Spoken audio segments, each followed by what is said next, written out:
ದಾವಣಗೆರೆಯಲ್ಲಿ ಡಿಕೆಶಿಗೆ ಪ್ರತಿಭಟನೆಯ ಬಿಸಿ. ಮುಸ್ಲಿಂ ಸಮುದಾಯಕ್ಕೆ ಈಗ ಟಿಕೆಟ್ ನೀಡದಕ್ಕೆ ಪ್ರೊಟೆಸ್ಟ್.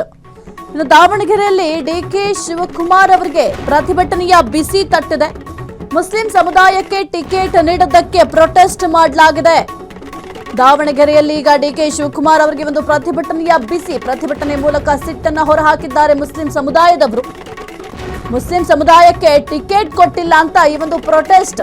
ಪಕ್ಷೇತರ ಅಭ್ಯರ್ಥಿ ಸೈಯದ್ ಸೈಫುಲ್ಲಾ ನಿವಾಸಕ್ಕೆ ಭೇಟಿಯ ವೇಳೆ ಈ ರೀತಿಯಾಗಿ ಪ್ರೊಟೆಸ್ಟ್ ಮಾಡಿದ್ದಾರೆ. ಮುಸ್ಲಿಮರಿಗೆ ಟಿಕೆಟ್ ನೀಡದ ಕಾಂಗ್ರೆಸ್ಗೆ ಧಿಕ್ಕಾರ ಅಂತ ಘೋಷಣೆಯನ್ನು ಕೂಡ ಕೂಗಿದ್ದಾರೆ.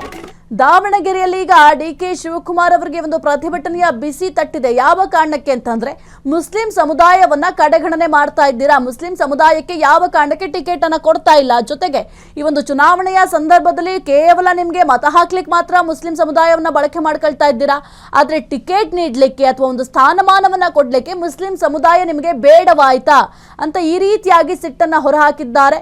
ಇನ್ನು ಮುಖ್ಯವಾಗಿ ಪ್ರತಿಭಟನೆ ಕೂಡ ಮಾಡಿದ್ರು. ಆ ಒಂದು ಪ್ರತಿಭಟನೆಯ ದೃಶ್ಯಾವಳಿಗಳನ್ನು ಕೂಡ ನೀವು ಫೋಟೋದಲ್ಲಿ ಗಮನಿಸ್ತಾ ಇದ್ದಾರೆ. ಯಾವ ರೀತಿ ಒಂದು ಪ್ರತಿಭಟನೆಯನ್ನ ಮಾಡಿದ್ದಾರೆ ಅಂತ. ಪಕ್ಷೇತರ ಅಭ್ಯರ್ಥಿ ಸೈಯದ್ ಸೈಫುಲ್ಲಾ ನಿವಾಸಕ್ಕೆ ಭೇಟಿಯನ್ನ ನೀಡುವಂತಹ ಸಂದರ್ಭದಲ್ಲಿ ಈ ಒಂದು ಘಟನೆ ನಡೆದಿದೆ. ಮುಸ್ಲಿಮರಿಗೆ ಟಿಕೆಟ್ ಕೊಟ್ಟಿಲ್ಲ, ಕಾಂಗ್ರೆಸ್ಗೆ ಧಿಕ್ಕಾರ ಅಂತ ಭಾರಿ ದೊಡ್ಡ ಪ್ರಮಾಣದಲ್ಲಿ ಘೋಷಣೆ ಕೂಡ ಕೂಗಿದ್ರು. ಜೊತೆಗೆ ಗೋ ಬ್ಯಾಕ್ ಕಾಂಗ್ರೆಸ್ ಅಂತ ಕೂಡ ಆಕ್ರೋಶವನ್ನ ವ್ಯಕ್ತಪಡಿಸಿದ್ರು. ಮುಸ್ಲಿಂ ಸಮುದಾಯದ ಆಕ್ರೋಶವೇ ಈಗ ಕಾಂಗ್ರೆಸ್ಗೆ ಬಹಳ ದೊಡ್ಡ ಮಟ್ಟದಲ್ಲಿ ಟೆನ್ಷನ್ ಆಗಿದೆ. ಯಾಕೆಂತಂದ್ರೆ ಒಂದು ಕಡೆ ಮುಸ್ಲಿಮರು ಭಾರಿ ಆಕ್ರೋಶವನ್ನ ವ್ಯಕ್ತಪಡಿಸ್ತಾ ಇದ್ದಾರೆ, ಮತ್ತೊಂದು ಕಡೆ ಒಂದು ದಾವಣಗೆರೆ ಕ್ಷೇತ್ರವನ್ನ ತಮ್ಮ ಕೈವಶ ಮಾಡ್ಕೊಳ್ಬೇಕು ಅಂತಂದ್ರೆ ಮುಸ್ಲಿಮರ ಬೆಂಬಲ ಕೂಡ ಬೇಕಾಗುತ್ತೆ. ಈಗ ಮುಸ್ಲಿಮರನ್ನ ಯಾವ ರೀತಿ ತಮ್ಮ ಕಡೆಗೆ ಸೆಳಿತಾರೆ ಅಥವಾ ಅವರ ಮನವೊಲಿಕೆಯನ್ನ ಕಾಂಗ್ರೆಸ್ನವರು ಯಾವ ರೀತಿ ಮಾಡ್ತಾರೆ, ಇಷ್ಟರ ಮಟ್ಟಿಗೆ ಒಂದು ಕೋಪವನ್ನ ಹೊರಹಾಕ್ತಾ ಇದ್ದಾರೆ ಮುಸ್ಲಿಮರು. ಹಾಗಾಗಿ ಈಗ ಕಾಂಗ್ರೆಸ್ಗೆ ಬಹುದೊಡ್ಡ ಟೆನ್ಷನ್ ಆಗಿದೆ ಈ ಒಂದು ವಿಚಾರ. ಕ್ಷಣ ಕ್ಷಣದ ಸುದ್ದಿಗಳಿಗಾಗಿ ಫ್ರೀಡಂ ಟಿವಿ ಸಬ್ಸ್ಕ್ರೈಬ್ ಮಾಡಿ, ಲೈಕ್ ಮಾಡಿ ಹಾಗೂ ಫಾಲೋ ಮಾಡಿ.